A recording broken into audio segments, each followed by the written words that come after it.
Let's begin with a simple, unshakable truth about the universe. It obeys rules. Gravity bends space-time in predictable curves. Momentum is conserved. Objects follow paths dictated by their mass and velocity and the immutable pull of celestial bodies. This predictability is the bedrock of astronomy. It's how we land probes on asteroids, predict eclipses millennia in advance, and understand our place in the cosmic dance. Comets are the quintessential poster children of this order. They are ancient, frozen time capsules, tracing elliptical loops so vast their periods are measured in centuries or millennia. They swing in from the dark, flare to life under the sun's heat, and retreat. They are relics, not rebels. They do not conspire. They do not coordinate. They most certainly do not mimic one another. That is, until now. Right now, as you hear these words, as you sit in your room, as you glance at the clock on your wall, that foundational truth is being challenged in our sky. We are witnessing something that, according to our textbooks, should be impossible. We are not just observing two comets. We are observing a configuration, a formation. Two celestial objects, with origins separated by unimaginable gulfs of space and time, have spontaneously developed identical, bizarre physical characteristics.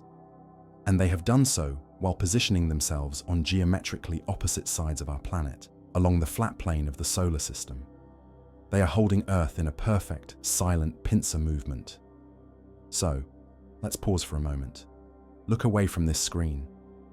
Consider the sky above you, obscured by city lights or clear and dark. Somewhere up there, in that void, this is unfolding. I want you to be part of this investigation from this very second. What time is it where you are watching from? Not just the hour, the exact minute. And where are you? Drop that in the comments below. Tell me your city, your country, your corner of the world. Because this story is global, and your perspective, your moment in time, is now a data point in a real-time cosmic event. If you're feeling that chill of curiosity, that need to know what happens next, make sure you subscribe. The next few weeks are critical, and we will be following every development, every new piece of data, together. You will not want to miss a single update. This is not a theoretical paper. This is not a blurry image on a fringe blog. This is documented, confirmed, and happening in real time above your head tonight. While you scroll, while you make dinner, while you live your life, these two objects are performing a synchronized dance that defies easy explanation. One of them is an alien, a verified visitor from another star system, carrying the chemical secrets of a distant sun. The other is supposed to be a local, a sleepy iceberg from our own solar system's deepest freezer. They should have nothing in common.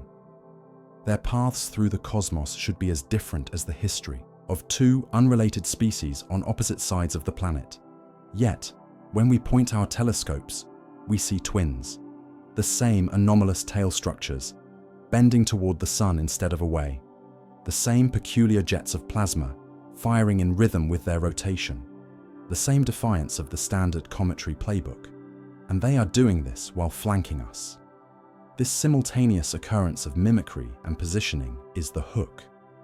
It's the detail that transforms an astronomical curiosity into a profound mystery.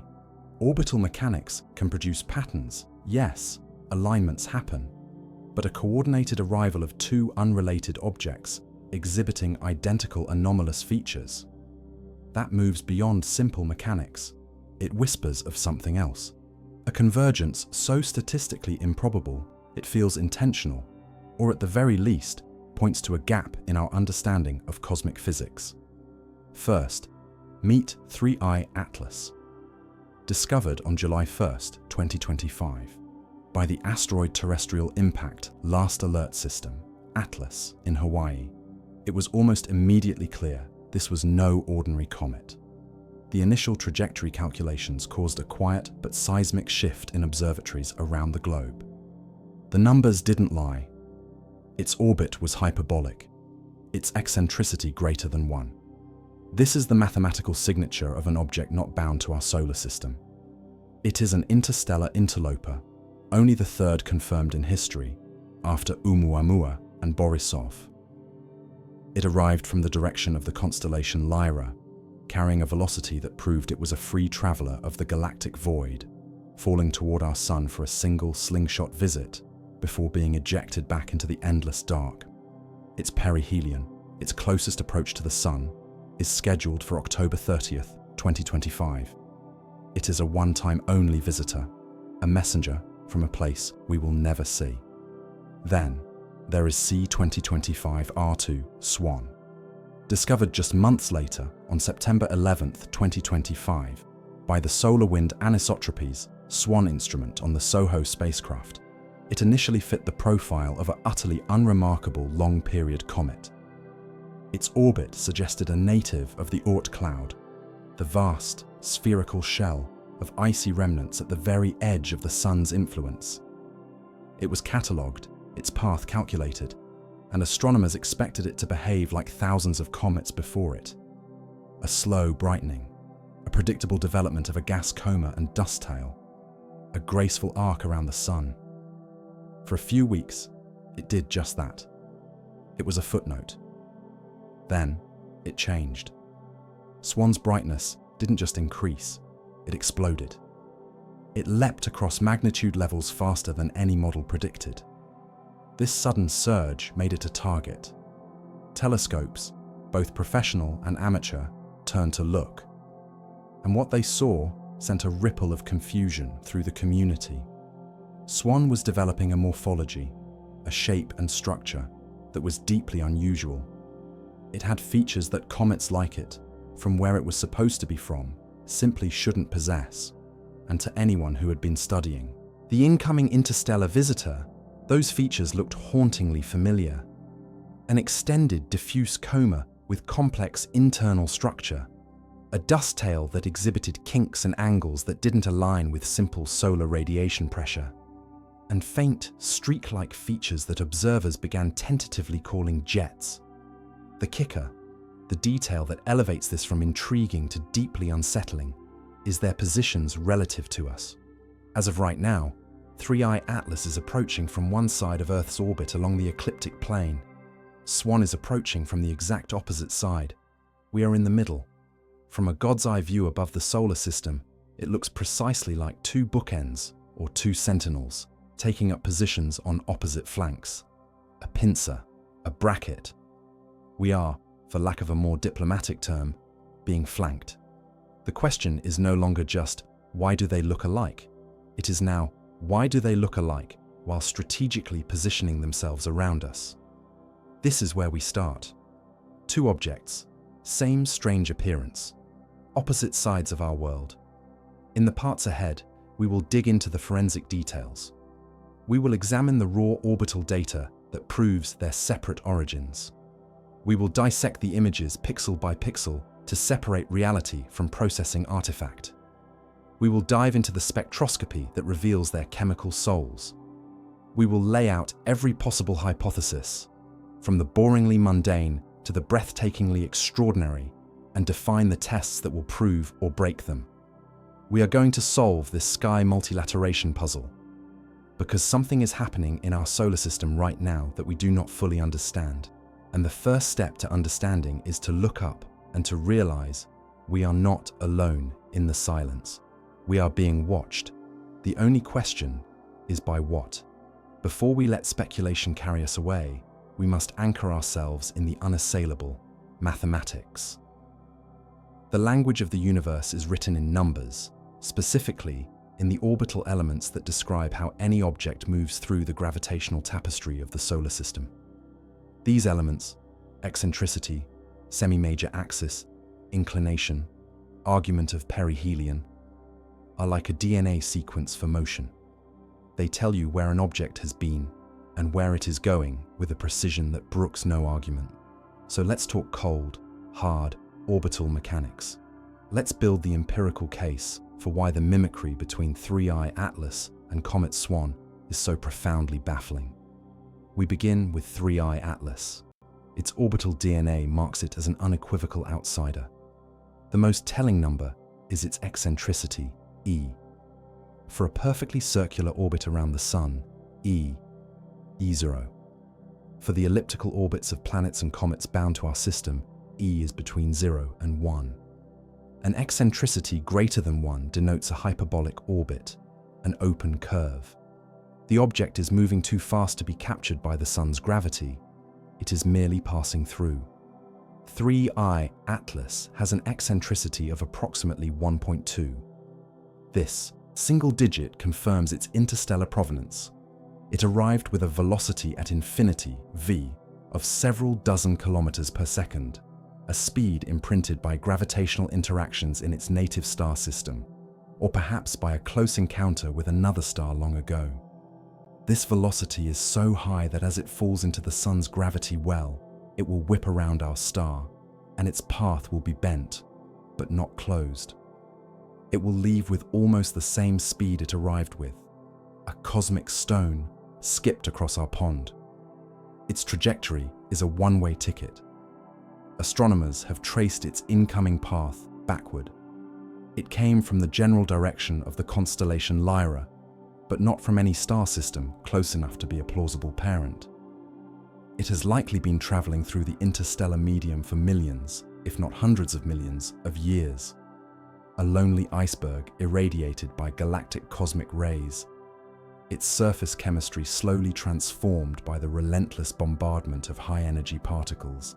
Its perihelion on October 30th will bring it inside the orbit of Mercury, a fiery trial that will unleash violent outgassing, but it will not alter its ultimate fate, ejection. Now contrast this with Comet C 2025 R2 SWAN. Its orbital elements paint the classic picture of a solar system citizen, albeit an extreme one. Its eccentricity is about 0.994. This is just shy of 1, meaning it is on a bound elliptical orbit, but one that is incredibly stretched.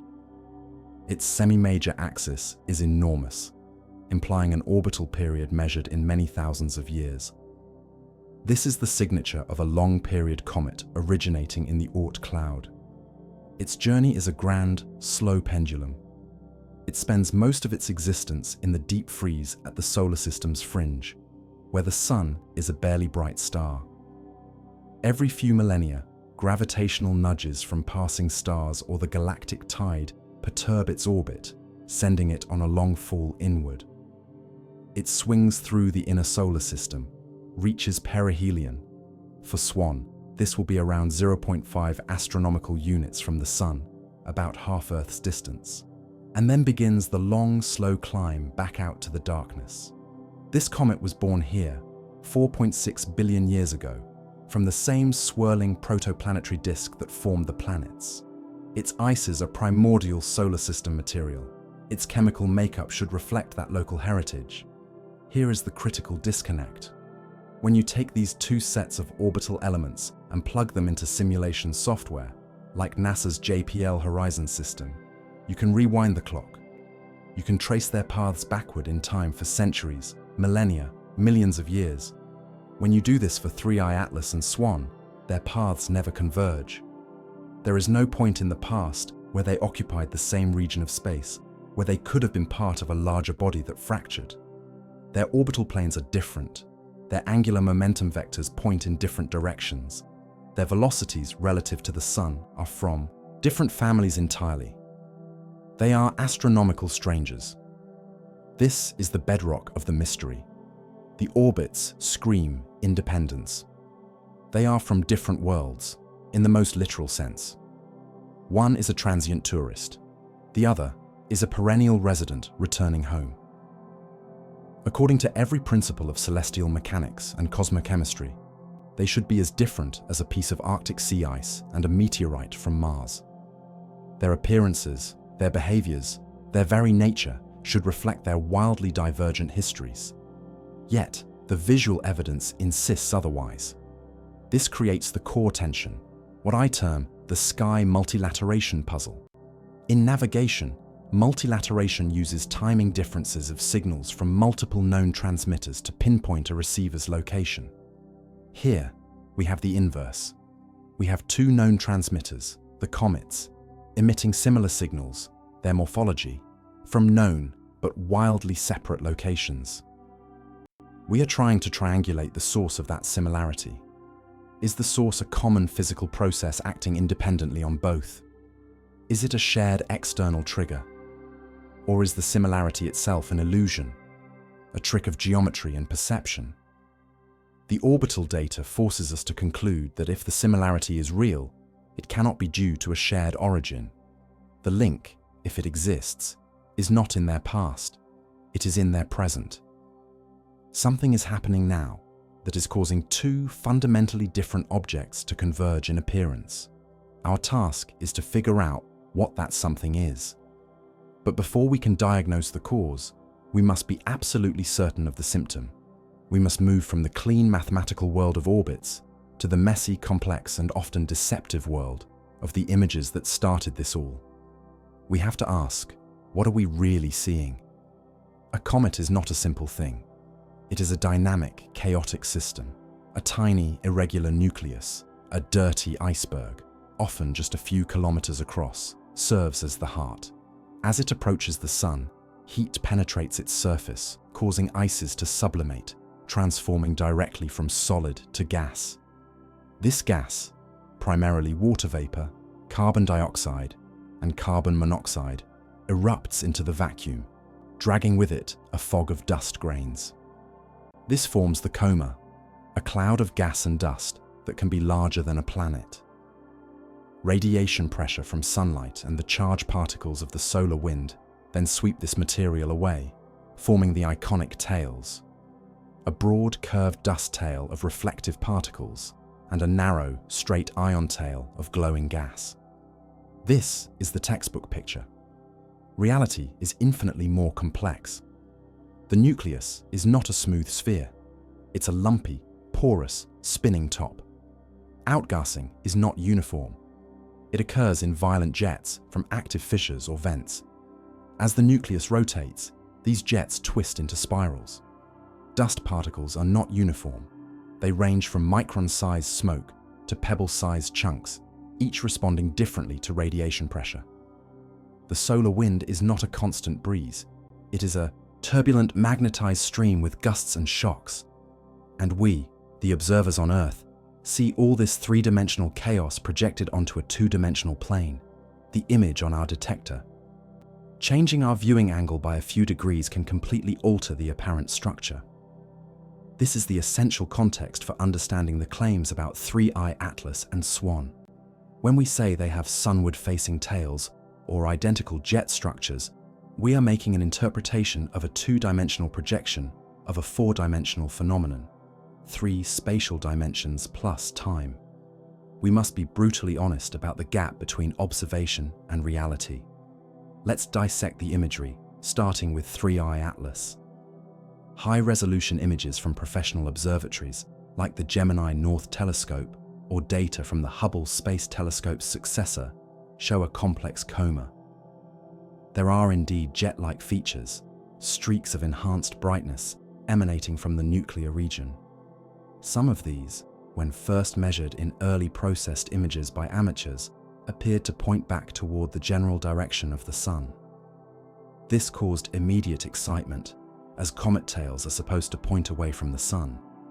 However, detailed analysis by professional teams using rotational subtraction techniques, where images taken at different rotation phases of the comet are compared to isolate persistent features, tells a more nuanced story. The sunward component appears to be largely an effect of projection and the specific orientation of the comet's rotation axis relative to Earth and the Sun. Active jets on the side of the nucleus facing roughly toward Earth can, in our two-dimensional image, appear to extend in a direction that has a component toward the Sun, even though in three-dimensional space, the material is still moving generally outward. Furthermore, the composition matters.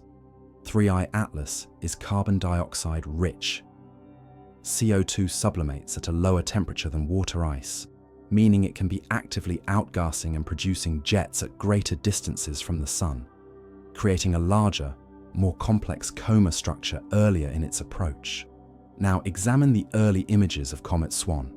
They show an extended coma.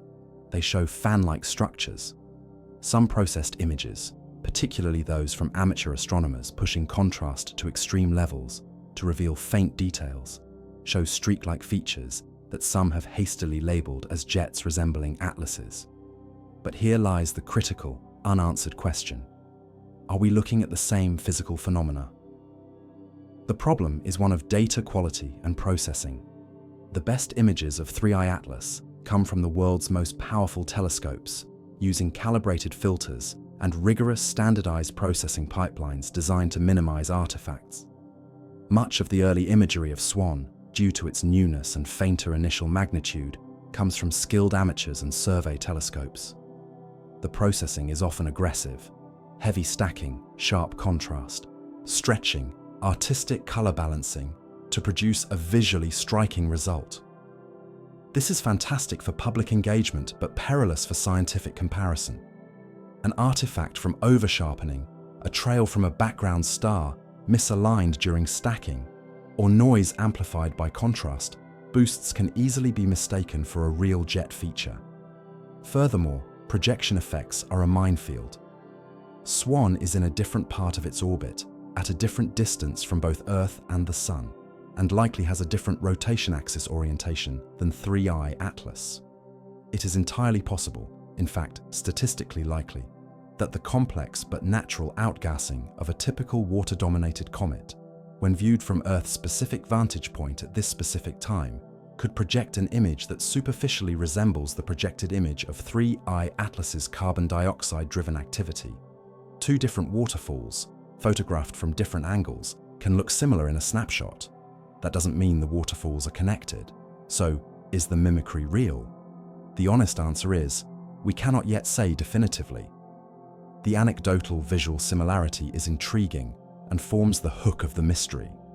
But to move from intriguing to significant, we must demand higher grade evidence. We need for SWAN what we have for 3I Atlas: professional, high-resolution, multi-filter imaging analyzed with standardized tools.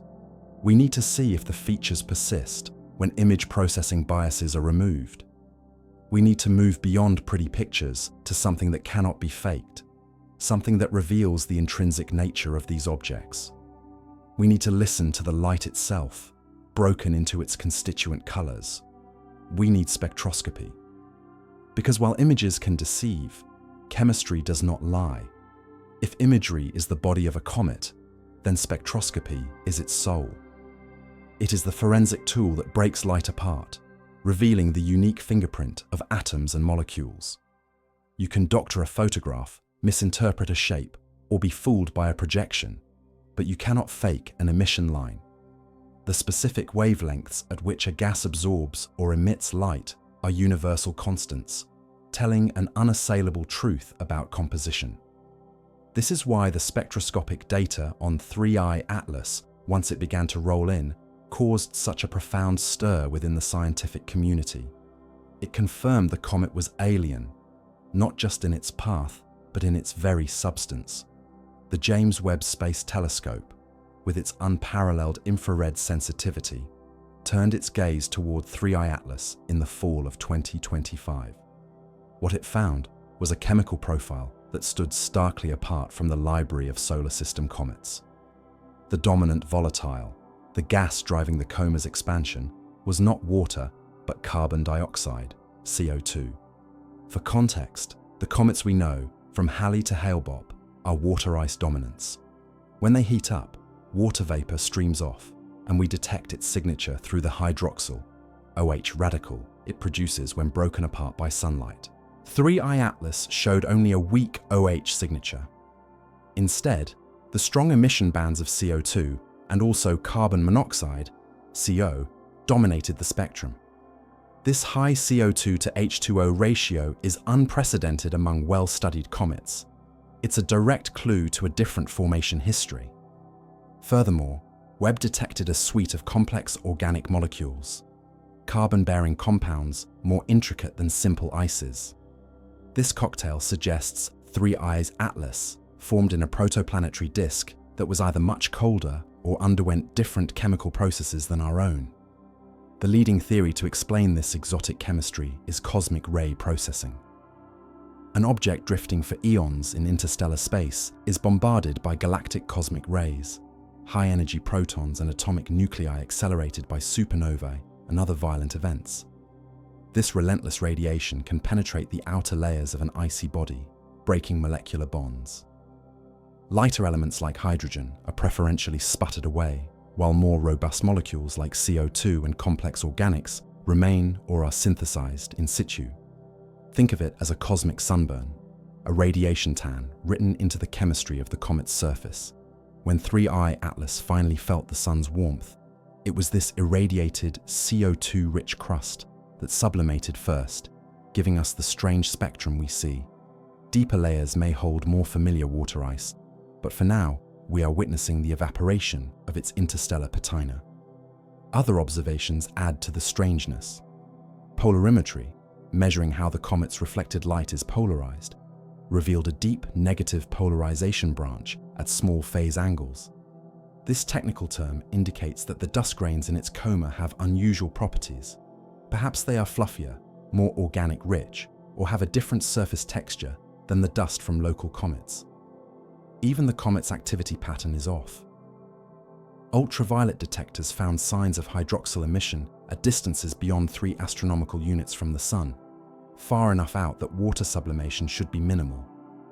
This suggests the comet is actively shedding icy grains that continue to vaporize in space, or that its activity is driven by supervolatiles like CO that are explosive even in the deep cold. Now, pivot to Comet SWAN. Here, we confront a stark data desert. As a newly discovered and still faint object, it has not yet been the target of intensive spectroscopic campaigns by flagship observatories like Webb. There are no publicly available high-resolution spectra detailing its molecular emissions. We have brightness measurements, we have images, but we lack the chemical fingerprint. This absence is the single greatest obstacle to solving the mimicry mystery. Think about what different spectroscopic results would mean. Scenario A. SWAN's spectrum is ordinary. It shows strong water signatures, weak CO2, a typical solar system comet profile. In this case, the morphological similarity is almost certainly a coincidental convergence of physics and viewing. Geometry. The mystery largely evaporates. We have an interstellar oddball and a local comet that happen to look similar from our particular vantage point at this particular moment. A fascinating lesson in observational pitfalls, but not a paradigm shift. Scenario B. SWAN's spectrum matches 3I Atlas. It shows the same CO2 dominance, the same complex organics, the same signs of cosmic ray processing. This would be a monumental, earth-shaking discovery. It would mean that SWAN, despite its bound solar system orbit, carries the chemical signature of an interstellar object. This would force us into radically uncomfortable hypotheses. Is SWAN itself an interstellar comet that was captured into a bound orbit in the distant past? A statistically rare but possible event? Or could both comets be fragments of a larger interstellar body that broke apart, with one fragment, 3I Atlas, remaining hyperbolic, and the other, SWAN, somehow being captured? The dynamical challenges here are immense, as we'll explore later. Or, more unsettlingly, does it point to some widespread process that can impose an interstellar-like chemistry on solar system bodies? Until a major observatory dedicates time to secure a high-resolution spectrum of SWAN, we are arguing in a vacuum. The visual mimicry is the question. The chemistry is the answer. Every day that passes without this data is a day the mystery persists, fed by speculation. The scientific imperative is clear. Point Webb, or a large ground-based infrared spectrograph, at Comet SWAN immediately. The clock is ticking as both comets evolve and move. The truth of their relationship is written in light we have not yet collected. Confronted with a compelling but unresolved mystery, science does not pick a favorite story. It builds a matrix of all plausible stories and then designs tests to falsify them. This is the heart of the hypothetico-deductive method. So let's lay out the complete landscape of explanations for the 3I Atlas SWAN phenomenon. We will define 4 broad hypotheses: detail what each predicts about observable reality, and outline the critical tests that can confirm or, more importantly, rule them out in the coming weeks. Hypothesis A. Convergent physics and coincidence, the null hypothesis. This is the default, conservative explanation. It argues that comets, though diverse, operate under the same universal laws of physics. Solar radiation pressure, sublimation dynamics, and dust-gas interactions can produce a wide variety of morphologies. Given enough comets and enough viewing geometries, occasionally two wildly different objects will, by sheer chance, present superficially similar appearances from Earth's viewpoint at the same time. The flanking positioning is also a coincidence, a temporary alignment along the ecliptic that looks strategic but is meaningless. Predictions. 1. SWAN's spectroscopy will reveal a typical water-rich solar system comet composition. 2. The morphological similarity will be transient. As the comets move along their orbits and Earth's viewing angle changes, their appearances will diverge significantly. 3. No correlated activity, e.g., simultaneous outbursts, will be found beyond random chance. Tests secure a spectrum of SWAN, conduct sustained quantitative photometry and morphology tracking of both comets to measure the rate of divergence. Statistically, model the likelihood of such a coincidence given the population of known comets. Hypothesis B. Shared origin and fragmentation. This hypothesis suggests a genetic link. Perhaps both comets are fragments of a larger parent body that shattered long ago, either in interstellar space or during a previous passage through our solar system. One fragment, 3I Atlas, kept its hyperbolic trajectory. The other, SWAN, was perturbed by a planetary encounter, e.g. a close pass by Jupiter, into a bound, long-period orbit. This would naturally explain matching morphology and chemistry. Predictions. 1. SWAN's spectrum will closely match 3I Atlas's in isotopic ratios and volatile abundances. 2. Their orbits, when integrated backwards with careful perturbation modeling, might show a plausible convergent point millions of years ago. 3. There may be a faint meteoroid stream along their common original path, which Earth could intersect. Tests. The spectroscopic test is paramount. Conduct deep integrations of their orbits, factoring in galactic tides and stellar passages. Search for faint, diffuse meteor showers with radiance aligned with the comet's paths. Hypothesis. C. Common external trigger. This idea posits no direct link between the comets, but an external influence acting on both simultaneously. The most plausible candidate is a solar event. A large coronal mass ejection, CME, or a shift in the solar wind's magnetic structure could have swept past both comets around the same time, shocking their Comet, triggering similar outbursts, or altering dust and ion tail dynamics in comparable ways. Another, more speculative trigger could be a passage through a local interstellar dust cloud with particular properties. Predictions. 1. Review of solar wind and heliospheric data from late 2024 to early 2025 should show a significant event, a major CME, whose timing aligns with the onset of unusual activity in both comets. 2. The morphological changes in both comets would be synchronized in time, not just in appearance. Tests. Correlate high-cadence solar activity logs with high-cadence brightness and imaging data for both comets.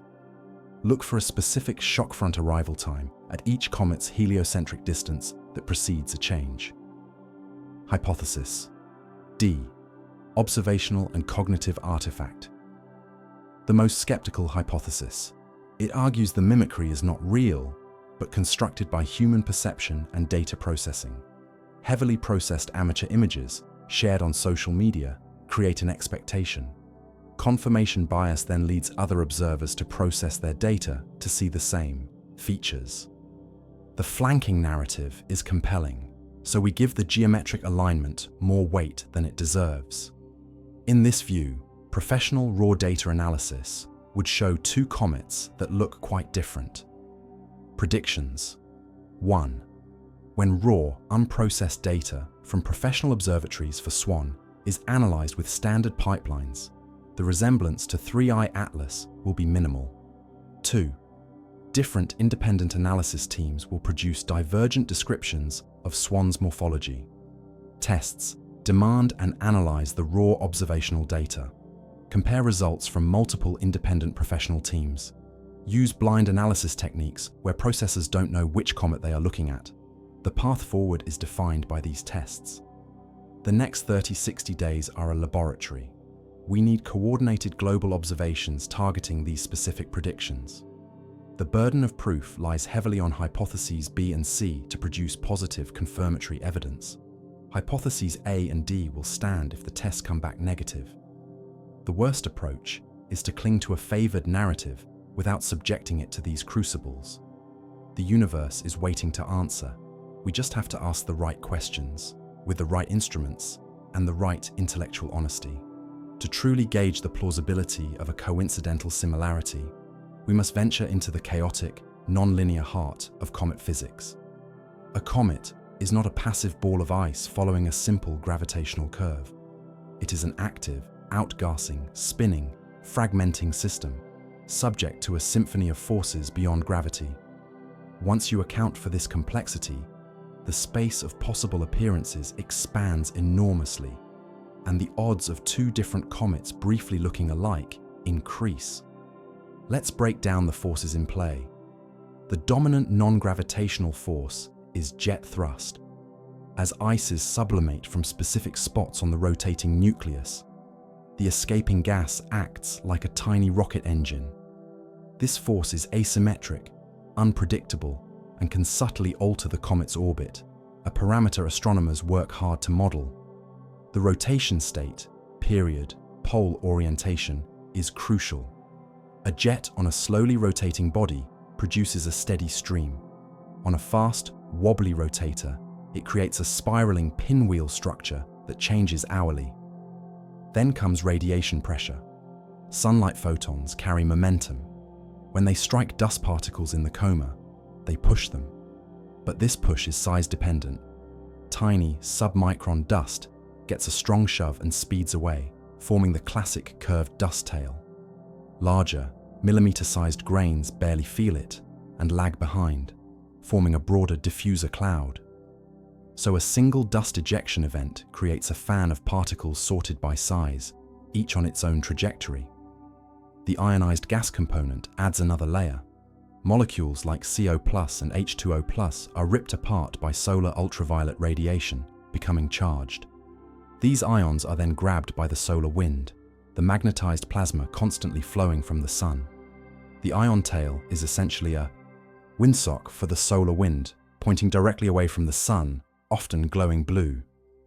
It can disconnect and reform during solar storms. Now, layer on viewing geometry. Imagine a comet with a complex, three-dimensional dust fan and a straight ion tail. Now imagine viewing it from the side, from the front, from above. The two-dimensional projection on your camera will be radically different in each case. A jet spewing dust mostly sideways, relative to your line of sight, might appear as a short, bright spike. The same jet, if pointing toward or away from you, might be invisible or appear as a diffuse enhancement. Apply this to our duo. 3i Atlas, with its CO2-driven activity, might have a different jet season than a water-driven comet. Its dust grain size distribution, shaped by its unique surface chemistry, might interact with sunlight differently. But if, by the chaotic combination of its rotation state, active region locations, and Earth's current position, its projected image shows a certain set of fans and streaks, it is conceivable that a different comet, with different ices but a fortuitously similar geometry, could project a similar pattern.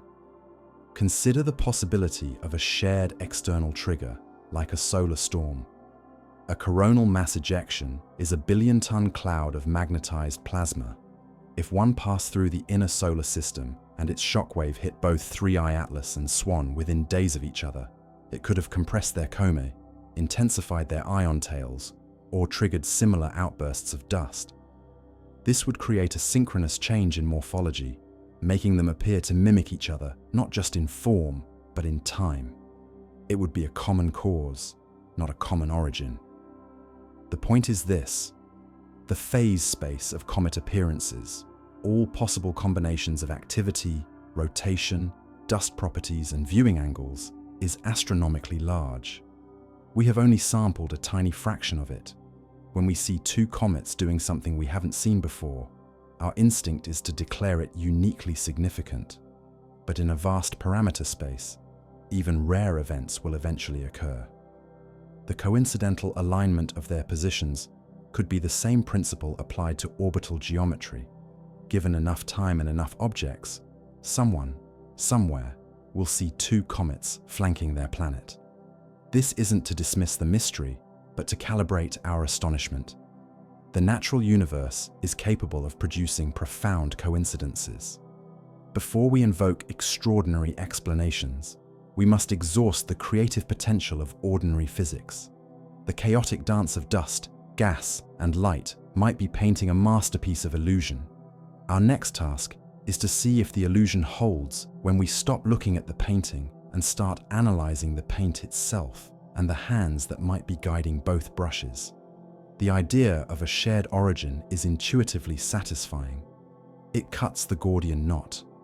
If they look the same, perhaps they are the same. Siblings from a broken parent. The fragmentation hypothesis has elegance, but celestial mechanics is a harsh judge of elegant stories.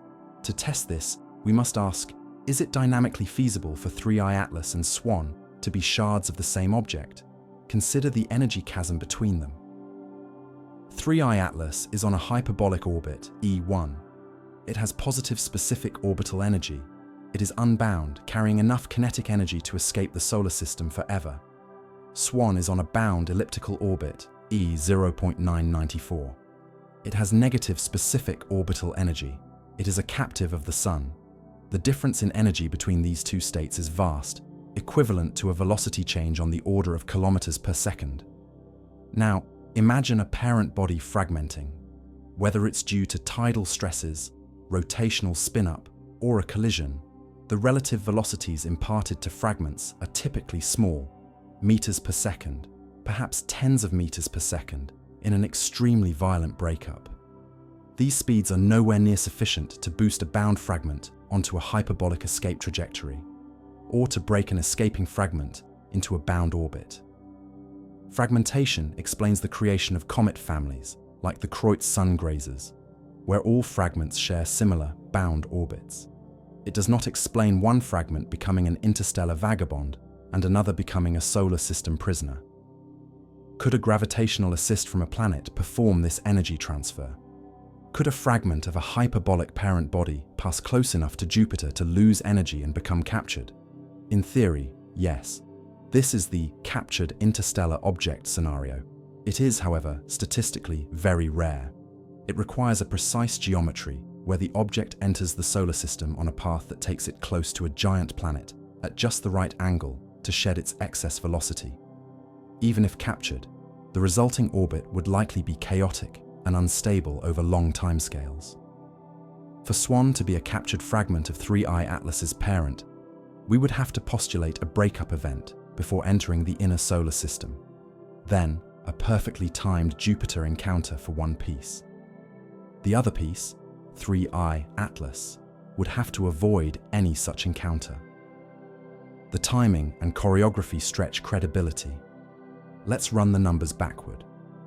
Orbital integration software allows us to rewind the paths of both objects, factoring in planetary perturbations. When astronomers do this, the paths of 3I Atlas and SWAN do not converge to a single point in the past few 100,000 years, a timescale relevant for recent fragmentation. To find a convergence, you'd have to go back millions or billions of years and invoke stellar perturbations from passing stars, an exercise with enormous and growing uncertainties. The dynamical link becomes a ghost, impossible to confirm. Furthermore, a fragmentation event would likely produce more than two fragments. Where are the siblings? A cloud of debris, a meteoroid stream. We see no evidence of a stream associated with either comet's current orbit. The sky surveys that found these comets have not detected a cluster of smaller objects on similar trajectories. So, where does this leave the fragmentation hypothesis? It is not impossible, but it is highly improbable and faces significant dynamical hurdles. It becomes a hypothesis of last resort, only to be resurrected if the chemical evidence forces our hand. If SWAN's spectrum comes back with a perfect match to 3I Atlas, same isotopic ratios, same exotic organics, then, despite the dynamical headaches, we would have to seriously consider some version of it. Perhaps the parent body was a gigantic, loosely bound, cometary planetesimal from another star, and its breakup was so catastrophic it could impart larger delta Vs. Or perhaps the capture happened in the distant past, and SWAN's orbit has been subsequently reshaped beyond recognition. But with the current data, purely morphological and orbital, the independent mimicry hypothesis, hypothesis A, is more parsimonious. Two strangers can look alike. The universe has room for doppelgangers. The burden of proof now shifts. To prove they are related, we need that chemical match. Without it, the sibling story remains a compelling but unsupported myth. In our digital age, the journey from a photon hitting a telescope mirror to an image on your screen is a long and winding road, paved with software and human choices. This pipeline, the social and observational pipeline, is not a neutral channel. It is a filter, an amplifier, and sometimes a distortion chamber. To assess the reality of the 3I Atlas SWAN mimicry, we must audit this pipeline ruthlessly. The story of these comets is not just written in the sky, it is written in Python scripts, Photoshop layers, and social media algorithms. Start with the raw data. A modern CCD or CMOS sensor on a telescope collects photons, but it also collects noise, thermal noise, readout noise, cosmic ray hits. The raw file is a grainy, unimpressive grid of numbers. To reveal the comet, astronomers perform a series of reductions. Subtract a master dark frame, thermal signature. Apply a flat field, correct for pixel-to-pixel sensitivity. Align and stack multiple exposures to beat down random noise. This is standard, rigorous science. Then comes enhancement. The dynamic range of the faint coma and the bright nucleus is too great for a simple display. So astronomers, and especially amateur astrophotographers, apply non-linear stretches, logarithmic or arc-sin transformations that boost the faint outer structures while compressing the bright core. They might apply sharpening filters, like deconvolution, to counteract atmospheric blurring. They use color balancing to highlight specific features, often assigning false colors to different filter bands. Here is where the path diverges between scientific analysis and public outreach. A researcher publishing in Astrophysical Journal will use conservative stretches, document every step, and focus on quantitative measurements of brightness and position. An astrophotographer sharing on AstroBin or Twitter is aiming for beauty, drama, and impact. They will push the processing further. The coma will be made more vivid, the jets sharper, the colors more striking. This is not deception, it's a different art form. But when that dramatic image goes viral, it becomes, in the public mind, and even in the minds of some enthusiasts, what the comet looks like. Now, add confirmation bias and social amplification. A heavily processed image of SWAN circulates with the caption, mimicking 3I Atlas. This sets an expectation. The next observer, perhaps subconsciously, processes their data to bring out features that match that expectation. They see a faint smudge. Is it a jet? They tweak the sliders until it becomes one. They post it. Confirmed jet on SWAN. The echo chamber resonates. Soon, a narrative is established, based on a chain of processed images, each one influencing the next. The raw data, the conservative stretches, the possibility that the jet is a stacking artifact from a background star or noise gets lost. This is compounded by the flanking narrative. The geometric fact that the comets are on opposite sides of the ecliptic is real, but the military term pincer movement imbues it with intentionality. Once that metaphor is applied, our pattern-seeking brains start seeing strategy everywhere. We connect dots that might be random. We give the alignment more weight than it statistically deserves because the story is so good. Professional astronomers are not immune to these pressures, but they have guardrails, peer review, data archiving, the requirement to share methodology. The danger today is that the viral social media narrative can outpace the careful, plodding pace of professional science. A dramatic claim can circle the globe before an observatory director has even approved time for follow-up observations. Therefore, the demand for open data and reproducibility is not just academic. It is the antidote to a potential mass illusion. The scientific response to the mimicry claim must be: show us the raw frames, share your processing script. Let 3 independent teams reduce the data from scratch. If the mimicry survives that gauntlet, if it appears in the raw data and under conservative processing, then it is robust. If it evaporates, it was a phantom born of our tools and our desires. Sometimes the most profound mystery is not in the cosmos, but in the space between the telescope and the human mind. Our task is to ensure the signal we're chasing is from the former, not the latter. We now arrive at the hypothesis that exists in the shadowy borderlands of science, the place where conventional explanations are strained to their breaking point, and the mind entertains possibilities that feel borrowed from fiction, the intentionality hypothesis. What if the mimicry and the positioning are not accidents of physics or perception, but design? What if 3i Atlas and SWAN are not natural comets at all, but engineered objects, probes, observers, or something beyond our categorization, engaged in a coordinated activity? It is vital to frame this not as belief, but as a strictly defined, testable scientific hypothesis. We are not advocating for it. We are defining its detectable signatures so we can rule it out. Extraordinary claims require extraordinary evidence. So, what would constitute evidence for artificiality? Signature 1. Non-Keplerian motion. Any object under propulsion, however subtle, will deviate from a purely gravitational orbit. Comets already exhibit non-gravitational forces from asymmetric outgassing, but these are chaotic and modeled with specific acceleration patterns. An engineered object might show precise, small accelerations that change direction or magnitude in a way unconnected to solar heating or rotation, for example, a course correction. This requires extremely precise astrometry, positional measurements, over time. Current status for 3i Atlas.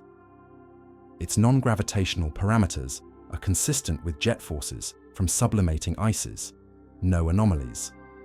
For SWAN, precision orbit, not yet determined over a long enough arc. Signature 2, anomalous communications or emissions. An active probe might emit signals, narrowband radio transmissions, pulsed lasers, or other structured radiation. It might also have power sources, reactors, advanced solar panels, that produce unusual thermal or non-thermal emission spectra. Current status. Radio telescopes have observed 3i Atlas. Detections are of natural molecular emission lines, OCO. No artificial, modulated, or narrowband signals have been found across monitored frequencies. Signature 3. Structural anomalies. While no telescope can resolve the nucleus of these comets, they appear as point sources. Certain scattering properties or light curves could, in theory, hint at an unnatural shape. Highly reflective flat surfaces, repeating patterns in brightness due to rotation of a non-irregular shape. Current status. Light curves of 3i Atlas show a typical irregular cometary brightness variation. No geometric periodicities suggesting a manufactured shape. Signature 4. Synchronized, non-random behavior. If part of a coordinated mission, The two objects might exhibit activities tightly correlated with each other or with Earth's position. Outbursts at exactly the same time, morphological changes that mirror each other with a precision that rules out independent solar triggers. Current status. No such precise synchronization has been reported. The claimed mimicry is general, not a second-by-second correlation. Signature 5, material evidence, spectroscopy revealing isotopic ratios wildly outside solar system ranges, or elements on compounds not expected in a natural icy body, e.g. refined metals, synthetic compounds. Current status, 3I atlases. Chemistry is unusual, but explainable by natural interstellar processes. No techno-signatures. Recently, irresponsible media outlets have run headlines claiming scientists say 3I Atlas could deploy probes. These stories are a gross distortion. They stem from a misreading of legitimate, speculative discussions about the theoretical possibility of an alien civilization using cometary camouflage, a discussion happening in conferences on the Dysonian approach to SETI, searching for alien artifacts, not signals. No reputable scientist working on 3I Atlas believes there is evidence for this. The consensus is overwhelming. It's a natural, if fascinatingly weird, comet. So why consider this hypothesis at all? Because in science, you test all viable hypotheses that make predictions. The intentionality hypothesis is logically possible. By clearly defining what its evidence would look like, we create a checklist. As we observe these comets, we can go down the list. Check for anomalous motion. No. Check for artificial signals. No. Check for isotopic anomalies. No. With each negative, the hypothesis is weakened, not strengthened. It remains on the table only as a conceptual placeholder for something we haven't thought of, to be dismissed conclusively when the data is complete. The true value of this exercise is disciplinary. It forces us to articulate the boundary between natural and artificial.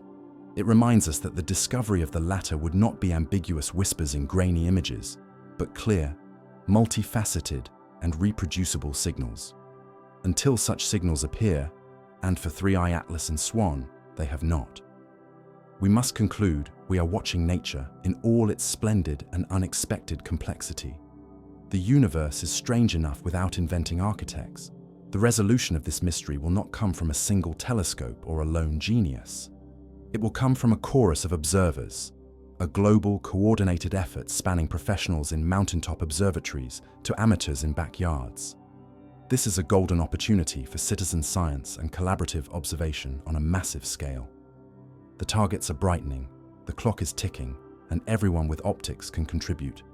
Here is the observational playbook for the crucial next 60 days. Priority 1: multi-wavelength photometry and light curves. We need to know how the brightness of each comet changes over time in different colors. This reveals rotation periods, outburst events, and changes in activity. How to help. Use a telescope with standard photometric filters, B, V, R, I. Take repeated images over nights and weeks. Measure the comet's brightness relative to nearby stars with known magnitudes. Submit your data to centralized databases like the Minor Planet Center, MPC, or the American Association of Variable Star Observers, AAVSO. Consistent data from multiple time zones creates a seamless global light curve. Priority 2: high-resolution, documented imaging. We need to move beyond pretty pictures to quantitative morphology. How to help. Image the comets with the best resolution your telescope and local seeing allow. Critical. Keep a log of all processing steps. Better yet, share the raw, unprocessed frames in addition to your final image. Note your telescope aperture, exposure times, filters, and software used. Platforms like the Comet Observation Database, COBS, are ideal for this. Coordinated campaigns where observers worldwide image the comet at the same UTC time are invaluable to rule out transient local atmospheric effects. Priority 3: astrometry for precision orbits. Tiny motions matter. Precise positional measurements refine orbits and hunt for anomalous non-gravitational accelerations. How to help? Take images with a known star field. Use astrometry software, like Astrometrica, to measure the comet's exact position relative to background stars from the Gaia catalogue. Submit these measurements to the MPC. Accuracy is key. Honest error estimates are better than overconfident imprecision. Priority 4. Spectroscopy, the Holy Grail. This is harder for amateurs, but not impossible. Low-resolution spectra can still reveal the presence of dominant gas bands like CN, C2, or the telltale CO+. How to help? If you have a diffraction grating or a dedicated spectrograph, point it at SWAN. The primary goal is to answer, does its spectrum show strong CO2 CO like 3I Atlas, or strong water-derived bands, OG, NH? Even a crude spectrum is a data point. Share the raw spectral data. Priority 5. Radio monitoring. While largely for professional dishes, some amateur radio astronomy groups can detect the strong 18 cm hydroxyl, OH, line. How to help? If you have access to a radio telescope, monitor the frequencies of known cometary molecules, EEG, OH at 1667 mersats. Report any detections or unusual signals. Priority 6. Meteoroid watch. If these comets are shedding debris, and if Earth's orbit intersects that debris, we might see a meteor shower. How to help? Use a meteor camera or participate in visual-to-watch programs. If you see an uptick in meteors, note the radiant, origin point in the sky. Correlate it with the predicted paths of the comet's dust trails. Organize and communicate. Create alert networks on social media using hashtags like #3iAtlas, Comet SWAN 2025, or through established forums like the Comet's mailing list. If you see a sudden outburst, a fragmentation, or a strange feature, report it immediately so others can point their telescopes at it in real time. The timeline is urgent. 3I Atlas reaches perihelion on October 30th, 2025. Peak activity. SWAN will continue to brighten toward its own perihelion. The weeks bracketing these dates are prime time. We need a global vigil. Remember, the goal isn't just to solve a mystery. Every careful observation of these two objects, one interstellar, one solar, adds to our fundamental knowledge of comets as a class. Whether they are twins or strangers, the data we collect now will be invaluable for decades. You are not just watching history, you are helping to write the observational record. So, check your ephemerides, clear your schedule for clear nights, and join the watch. The sky is speaking. It's time we all listened together. Let us step back from the immediate puzzle of mimicry and consider the broader, deeper gift that 3I Atlas represents. Regardless of its relationship to SWAN, this object is a milestone. It is only the third confirmed interstellar visitor in our history, after Oumuamua's enigmatic whisper in 2017 and Borisov's more familiar shout in 2019. Each of these visitors has been a teacher, challenging our assumptions and expanding the known diversity of what travels between stars. And 3I Atlas, in its own way, might be the most instructive of them all. Oumuamua was the first, the trailblazer that broke our psychological barrier. Its detection proved such objects were not just theoretical, but passing through our neighborhood in detectable numbers. But Oumuamua was a frustrating teacher. It was already departing when found, small and faint. Its bizarre characteristics, an extreme shape, a lack of visible outgassing, despite a slight non-gravitational push, its peculiar brightness variations, left us with more questions than answers. It became a Rorschach test, a shard of nitrogen ice, a dust-free fractal aggregate, or something else entirely. Its legacy is a lesson in ambiguity and the perils of sparse data. Comet Borisov was the second, a comforting exhale after Oumuamua's mystery. It looked and behaved like a comet. It had a clear coma, obvious outgassing, and spectroscopy revealed a composition not too dissimilar from our own solar system's comets. Borisov taught us that interstellar space isn't only populated by oddities, it also contains familiar icy bodies, likely ejected from other planetary systems in ways we understand. It was a normal comet that happened to be from very far away. Now, 3I Atlas splits the difference. It is clearly a comet, active and outgassing.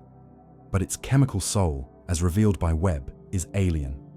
That dominant carbon dioxide, the signature of heavy cosmic ray processing, the unusual dust properties, these are not solar system norms.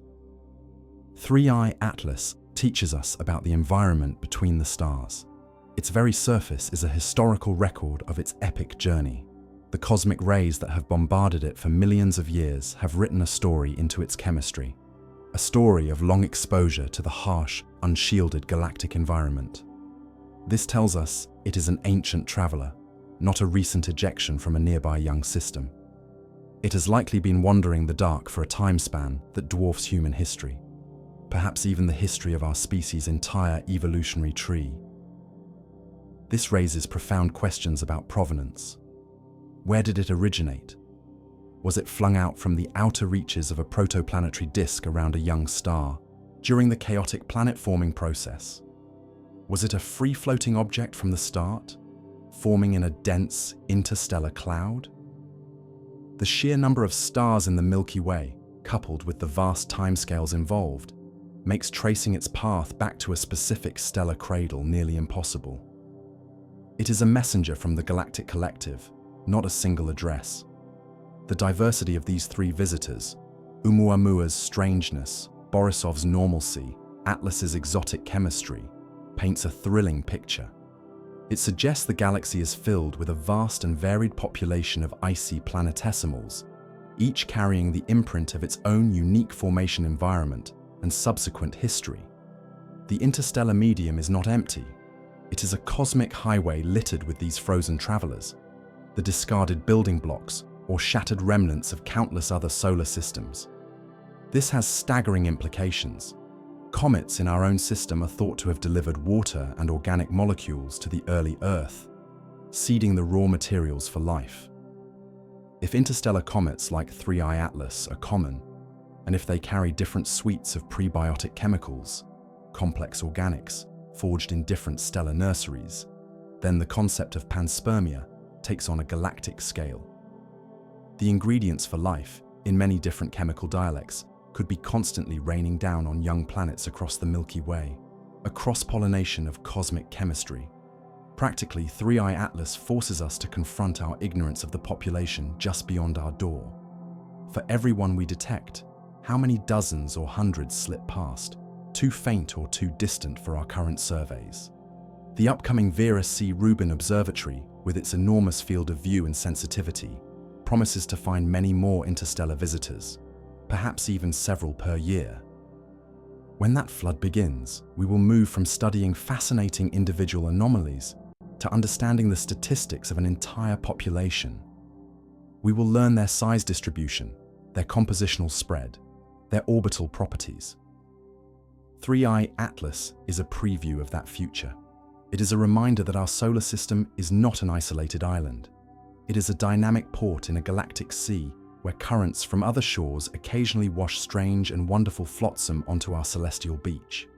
Even if SWAN turns out to be a mere coincidence, a trick of the light, 3I Atlas remains one of the most significant astronomical objects of our age. It is a tangible piece of another star's story, and by studying it, we learn that the chapters of galactic history are written not only in starlight, but in the frozen, silent hearts of wanderers like it. While we fixate on the cometary drama, the solar system itself has been reminding us that it is no static backdrop. In a stunning parallel discovery this year, the James Webb Space Telescope turned its gaze not outward to exoplanets or interstellar visitors, but inward to a world we thought we knew, Neptune. And it showed us that even the old giants hold surprises. Webb detected clear, unmistakable auroral activity shimmering in Neptune's upper atmosphere, a first-of-its-kind direct detection of the H3+ ion emission that theorists had long predicted but never conclusively seen. These are not like Earth's auroras, confined to poles by a relatively tidy magnetic field. Neptune's magnetic field is wildly off-kilter, tilted about 47 degrees from its rotation axis and offset from the planet's center. This chaos funneled the auroral displays into mid-latitudes, creating a luminous, messy glow across its atmosphere. But the surprise didn't stop at the imagery. Webb's spectroscopy revealed something even more dynamic. Neptune's upper atmosphere has cooled dramatically since Voyager 2's flyby in 1989. The temperature had dropped by nearly half. This cooling fundamentally altered the planet's energy balance and, likely, is the reason these auroras had remained hidden for so long. The atmospheric conditions needed to excite the H3+ ion simply hadn't existed in the warmer state Voyager saw. This discovery is a profound object lesson for our comet mystery. If an ice giant, a planet with 17 times Earth's mass, can undergo significant atmospheric change on a human timescale, just 36 years, then what does that say about the sensitivity of tiny, fragile comets? It shatters the illusion of a stable, clockwork solar system. Our home system is a dynamic, interconnected, and ever-changing environment. Consider the voyage of 3I Atlas. As it plunges toward the Sun, it is not moving through a placid, constant medium. It is traversing a fluctuating sea of solar wind, magnetic field lines, and radiation. A coronal mass ejection that brushed past Neptune might also have swept past the comet weeks earlier. The solar activity cycle, sunspot numbers, the shifting boundaries of the heliosphere, all of these variables create a weather that shapes cometary behavior. A comet's tail is a real-time solar windsock. Its outburst can be triggered by solar flares. Its rotation can be altered by the Yorp effect, a tiny torque from absorbed and re-radiated sunlight. This environmental perspective reframes the mimicry question. Could 3I Atlas and SWAN, despite their separate journeys, be responding to the same solar weather event? A powerful shockwave from a solar storm propagating outward could have impacted both comets around the same time, triggering similar bursts of activity or altering their dust and ion tails in similar ways. Their resemblance would then be not a sign of shared origin, but of shared experience. Two different travelers caught in the same cosmic storm. Furthermore, Neptune's lesson teaches humility. Our models are based on snapshots. Voyager gave us one snapshot of Neptune's atmosphere in 1989. We assumed relative stability. Webb's snapshot in 2025 proved that assumption wrong. Similarly, our models of cometary behavior are built from snapshots of past comets, each under their own unique solar conditions. We have never before had an interstellar CO2-rich comet like 3I Atlas passing through modern solar maximum conditions. We have never tracked a comet like SWAN while simultaneously tracking such an exotic visitor. We are in uncharted territory. The solar system is alive. It breathes, fluctuates, and surprises. Neptune's cooling atmosphere and shifting auroras are a powerful metaphor. They tell us that the stage upon which our cometary drama is playing is not a fixed set, but a dynamic, interactive environment. The forces that paint lights on an ice giant also sculpt the tails of comets. When we search for links between two strange objects, we must always remember the active, influential presence of the star at the center of it all. The Sun is not just a light source, it is a conductor, and its baton directs the symphony of particles, fields, and energies that every object in its realm must dance to. Perhaps the synchronized dance we think we see is merely two performers responding to the same, unseen cue from the conductor. To fully appreciate the context of our strange comets, we must lift our gaze beyond our solar system entirely. The year 2025 has not only been a banner year for interstellar visitors, it has been a revolutionary year for exoplanet science. The James Webb Space Telescope has begun delivering on its promise to characterize alien atmospheres in breathtaking detail, and the results are dismantling our preconceived categories of what a planet can be. This cosmic diversity lesson directly informs how we should think about 3I Atlas and its ilk. Consider WASP 166b, a world classified as a hot super-Neptune. It orbits so close to its star that a year is just 5.5 Earth days. The stellar radiation it receives is apocalyptic. Yet, Webb found its atmosphere to be volatile rich, brimming with water vapor and carbon dioxide.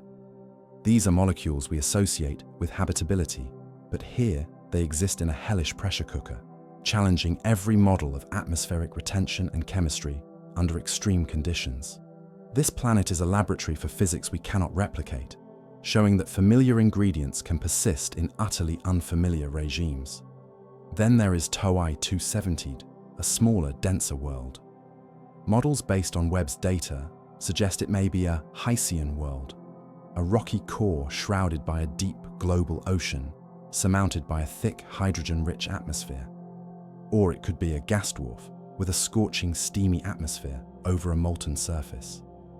It defies the simple rocky gas giant binary existing in a hybrid state that our own solar system doesn't prepare us for. The takeaway is fundamental. Extremes are not exceptions in the galaxy. They are the rule. The universe operates across a spectrum of conditions so vast that our solar system's architecture represents just one quiet neighborhood in a metropolis of limitless variation. Planetary formation is a chaotic, stochastic process, producing outcomes that can seem bizarre only from our parochial viewpoint. This exoplanet revolution directly reframes our thinking about interstellar objects like 3I Atlas. If planets around other stars can be as strange as hot ice giants and watery gas dwarfs, why should the comets they eject be familiar? 3I Atlas, with its CO2-dominated coma, isn't necessarily an anomaly. It might be utterly typical for comets originating in a system whose protoplanetary disk was richer in carbon monoxide and dioxide, or colder or more heavily irradiated by its young star. Its cosmic ray-processed surface may be the standard patina for any icy body that spends millions of years in interstellar space. This perspective makes the potential mimicry of SWAN even more intriguing. If the galaxy is teeming with diverse comet chemistries, then the chance alignment of a solar system comet appearing to mimic an interstellar one becomes a fascinating statistical event. But it also opens a more profound door. What if our own solar system's Oort cloud is not purely homogeneous? What if it contains icy bodies that were captured from interstellar space in the distant past, alien comets that have been circling our sun as trapped prisoners for billions of years? SWAN could, in theory, be one such prisoner. Its bound orbit would then be a cage, and its chemistry, if it matches Atlas's, would be the evidence of its extraterrestrial origin. This would mean our solar system's outer fringe is a museum of galactic archaeology, holding specimens from other stellar nurseries. The discoveries of WASP 166b and TOI 270d teach us to expect diversity. They tell us to let go of solar system chauvinism. When we find an object that doesn't fit our local template, the first response should not be, "This is wrong," but, "What does this tell us about the wider galaxy?" 3I Atlas is a data point in the chemistry of other star systems. SWAN is a data point whose context is still unknown. Together, they are part of a much larger story being written across light years, a story in which our familiar, water-dominated comets might be the provincial oddities, and carbon dioxide wanderers like Atlas, the common citizens of the cosmos.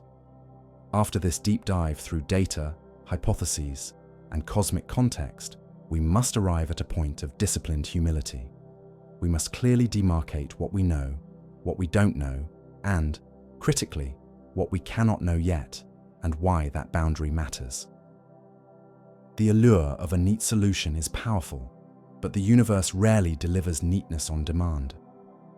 The case of the mimicking comets is, at this hour, profoundly open. We know the orbital mechanics of 3I Atlas are interstellar. We know its spectroscopy reveals a carbon dioxide-rich, cosmic ray-processed composition foreign to our local cometary population. These are rock-solid facts. We know Comet SWAN has exhibited a rapid brightening and morphological features that, in processed images, bear a striking resemblance to 3I Atlas. We know they are positioned on opposite sides of Earth's orbit. These are also facts, though the interpretation of the morphology remains fluid. Here is what we do not know yet. We do not know the detailed chemical composition of Comet SWAN. Without that spectrum, any claim of a deep connection is built on sand. We do not know if the apparent similarity in their jets and tails will persist over the coming weeks as viewing geometries change, or if it will evaporate, revealing itself as a temporary projection effect. We do not have high-precision, long-duration astrometry for SWAN to search for subtle, non-gravitational motions that fall outside normal outgassing models. We lack polarimetry data for SWAN to compare its dust grain properties to Atlas's unusual particles. This absence of key data for SWAN is the great limiter. It is the reason the mystery persists and why speculation can flourish. In science, an unresolved question is not an invitation to fantasy. It is a map of work to be done. The unknown is not a blank space to be filled with wishes, but a defined territory awaiting exploration. We must also acknowledge the limits of perception itself. Human cognition is wired for narrative. We see two similar things and instinctively weave a story of connection. We see a geometric arrangement and infer purpose. This cognitive tendency is our greatest strength and a persistent weakness. It drives discovery, but also fuels pareidolia, seeing faces in clouds. The flanking narrative is cognitively delicious. It feels significant. But significance is not conferred by feeling.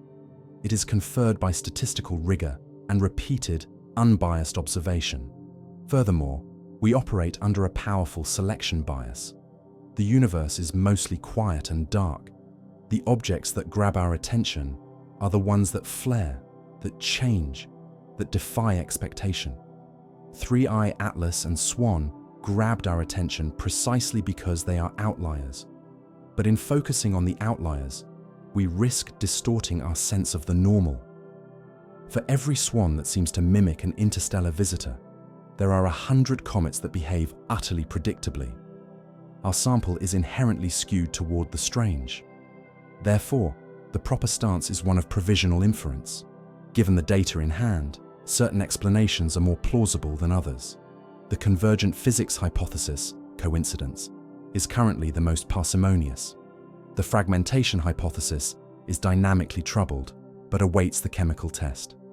The intentionality hypothesis has no evidential support and remains a purely logical possibility defined only by what we have not seen. Our conclusions must be held lightly, ready to be overturned by the next night's observations from a telescope in Chile or the next data download from Webb. This acceptance of uncertainty is not a failure of science. It is its essence. The cosmos does not reveal its secrets on our schedule. The grandeur of a mystery like this lies in the slow, collective, and meticulous process of solving it. Every cleared sky, every pointed telescope, every carefully reduced spectrum is a step out of the fog. The answer, when it comes, may be mundane. It may be extraordinary. But its truth will not be found in rushing to judgment, but in the patient, watchful collaboration of a species, learning to read the sky. We are in the middle of the story. The next chapter is written by the photons arriving tonight, and by the observers, worldwide, who are ready to catch them. We have journeyed through the numbers, the images, the chemistry, and the speculation. We have met the interstellar stranger and the puzzling local. We have seen the dynamic solar system and the wild diversity of exoplanets. Now, as both 3I Atlas and Comet SWAN continue their appointed paths, we arrive at a synthesis. Not an ending, for there is none yet, but a consolidation of the known and a clear-eyed view of the path forward. This is a call to attention, to action, and to a shared vigil. We know this. Our solar system is a crossroads. 3I Atlas is definitive proof. It is a physical sample from another star, carrying a chemical history written in cosmic rays. Its study alone revolutionizes our understanding of interstellar material. Comet SWAN, for now, remains an enigma wrapped in a resemblance. Its truth awaits in the uncollected light of its spectrum. The coming weeks are a unique laboratory. 3I Atlas will reach its fiery perihelion on October 30th, 2025. Its activity will peak. Its strange CO2-driven jets will rage most violently. It will be at its brightest, most dynamic, and most revealing. Simultaneously, SWAN will be brightening, approaching its own moment of solar embrace. We will have both objects under extreme solar heating visible in our sky. The opportunity for comparative planetology has never been so stark or so urgent. This is not a passive moment.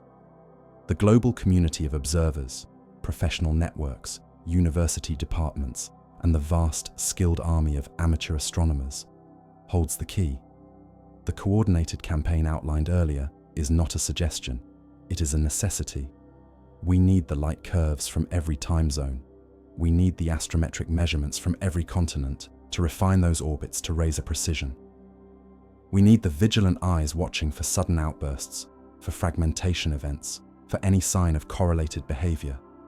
And above all, we need a powerful observatory to turn its gaze to SWAN and perform the definitive spectroscopic interrogation. The story of these two comets is a test of our collective curiosity and capability. It asks, can we marshal our global resources to solve a real-time cosmic puzzle? Can we share data openly, analyze it rigorously, and resist the pull of sensationalism? The answer will define not just what we learn about these objects, but about our own capacity for collaborative discovery. So, here is where we stand, and here is what you can do. If you have a telescope, use it. Image, measure, log, and share. Share your raw data. If you have influence in an observatory, advocate for time on SWAN. If you have a platform, amplify the call for coordinated observation. If you have only curiosity, follow the data, demand evidence, and enjoy the awe of watching a mystery unfold. Look up. The actors are on stage. 3I Atlas, the seasoned interstellar traveler, is playing its final brilliant act in our system before vanishing forever. Comet SWAN, the potential doppelganger, is rising to its crescendo. And we, on our tiny blue world between them, are the audience with the power to become the archivists, the analysts, the interpreters. Will their resemblance hold? Will it shatter? The next chapter is not pre-written. It will be composed by the photons streaming in tonight and by the network of those who catch them. This is active science, not a history lesson. The mystery is alive. The sky is speaking. It's time we all listened together. The universe has handed us a riddle. Let's see if we are clever enough and united enough to solve it.